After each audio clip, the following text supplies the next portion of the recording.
여러분 안녕하세요. 오늘은 인커텀즈 11가지 조건에 대해서 알아보도록 하겠습니다. 자, 오늘부터는 한 2주간에 걸쳐 가지고요. 인커텀즈 11가지 조건에 대한 셀러 바이어의 그 운송과 관련된 의무에 대해서 자세히 알아보도록 하겠습니다. 자, 먼저 EXW 조건. 오늘은 EXW 조건을 말씀드리도록 할게요. EXW 조건이다 그러면은 Xworks의 약자예요. 어제 말씀드린 대로 Xworks라는 건 뭘 의미하는 거냐?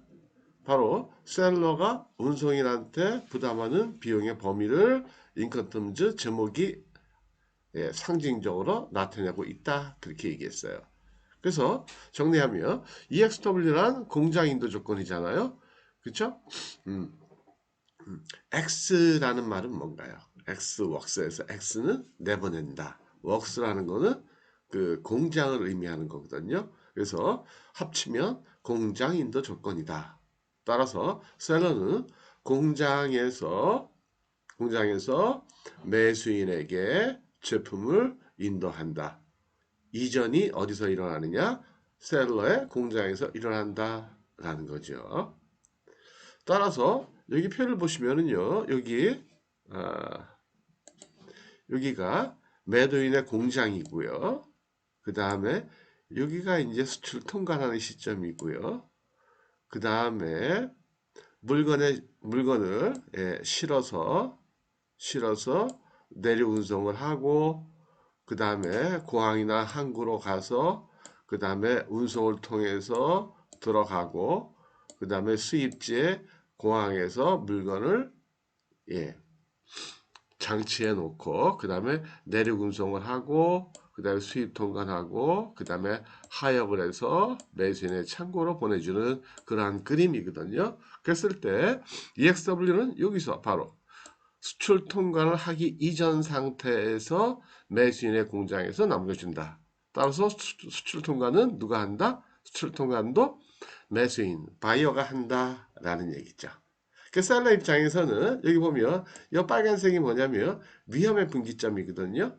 분기점이란 게 뭐라고 그랬나요? 위험이 이전되는 시기를 얘기한다고 그랬죠. 셀러로부터 바이어로 위험이 이전되는 시기가 어디냐? 셀러의 공장이다라는 거예요. 그 다음에 비용의 분기점도 바로 여기 공장이다라는 거죠.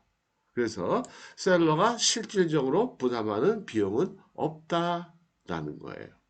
따라서 바이어가 EXW로 거래하자라는 의미는 뭐예요? 자기가 와서 자기 책임하에 물건을 옮겨가겠다는 거예요. 수출 통관도 바이어가 하겠다는 거예요.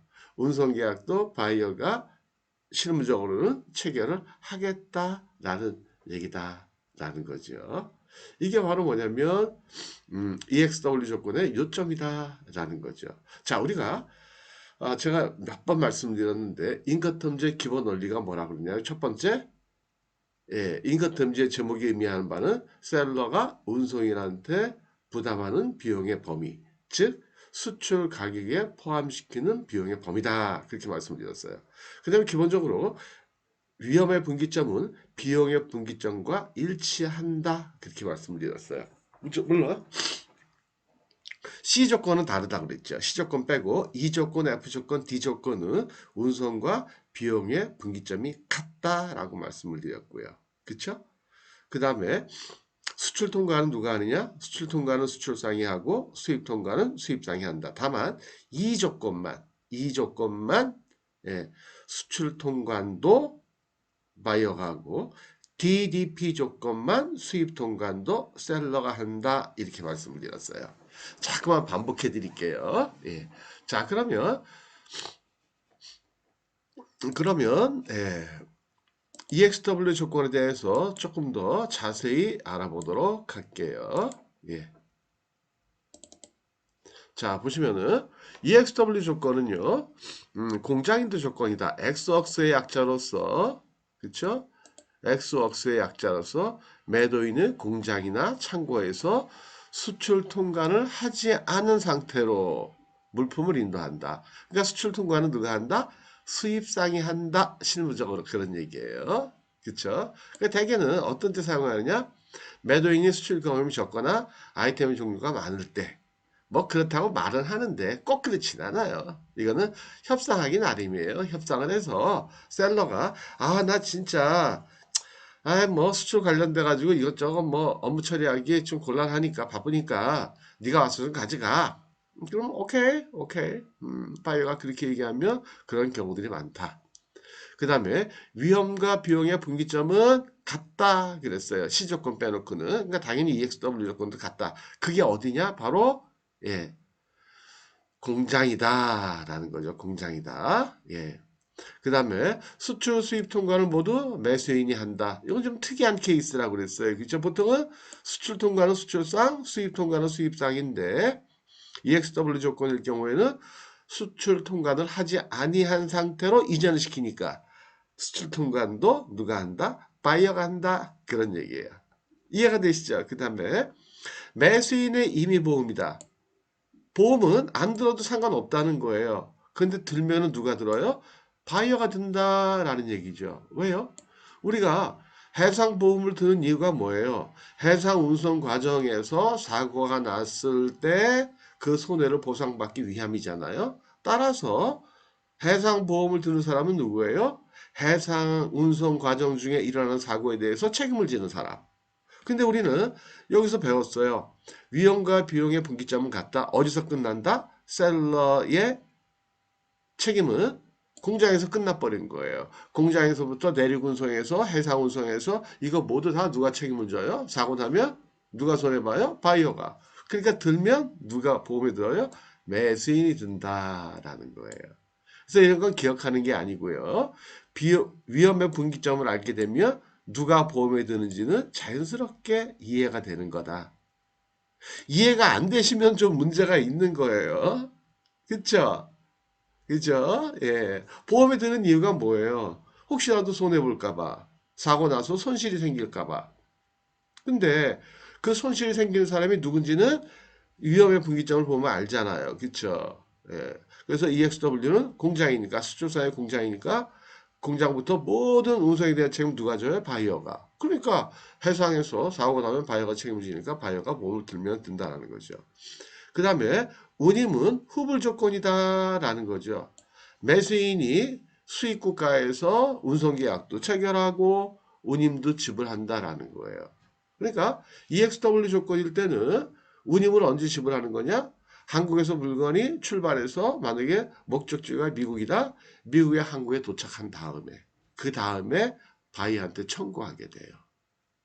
그 다음에 운송계약은 누가 체결하느냐? 당연히 매수인이 체결을 해요.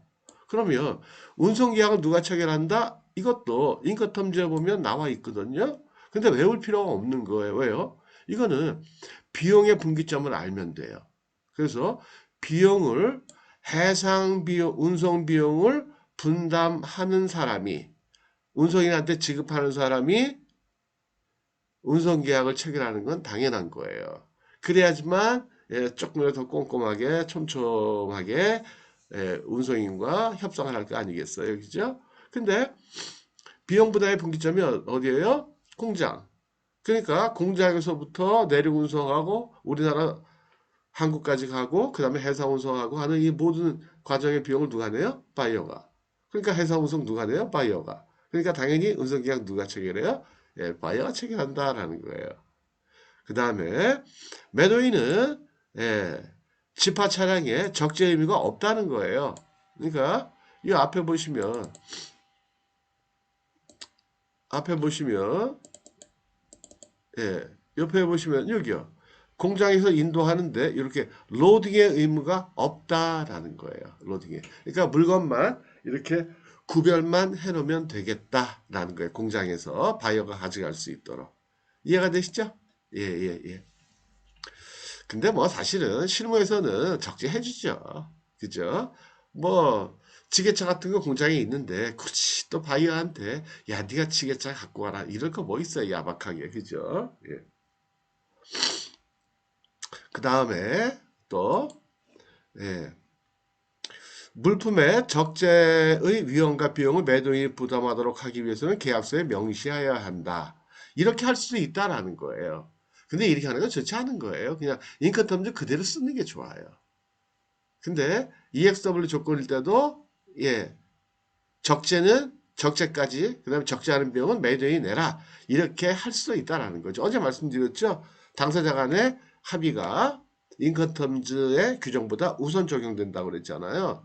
근데 이렇게 하면은 막 그냥 이리저리 막 찢어 밝혀지니까, 그쵸? 예. 심플하게 쓸 수가 없잖아요. 그래가지고 이렇게 변경하는 건 좋진 않다. 그 다음에 매도인은 물품이 있는 곳에 임의 처분 상태로 두면 되는 거예요. 임의 처분 상태라는 게 뭐냐면 그냥 구별해 두면 된다는 거예요. 물건을 바이어 네가 가져갈 거 이거야. 그리고 구별만 해두면 와가지고 실어가지고 간다라는 거죠. 그러니까 실어주는 것도 셀러가 실어주는 건 아니에요. 그러나 실무에서 대개는 실어준다라는 거죠. 따라서 EXW일 때 가격은 원가 플러스 마진. 그러니까 비용은 전혀 넣으면 안 된다라는 거예요. 그래서 만약에 10불짜리 물건이다. EXW다. 그러면 이 US 달러 10불 EXW. 만약에 공장이 서울이 있었다. 그러면 서울 OUN 이렇게 쓰면 된다라는 거예요.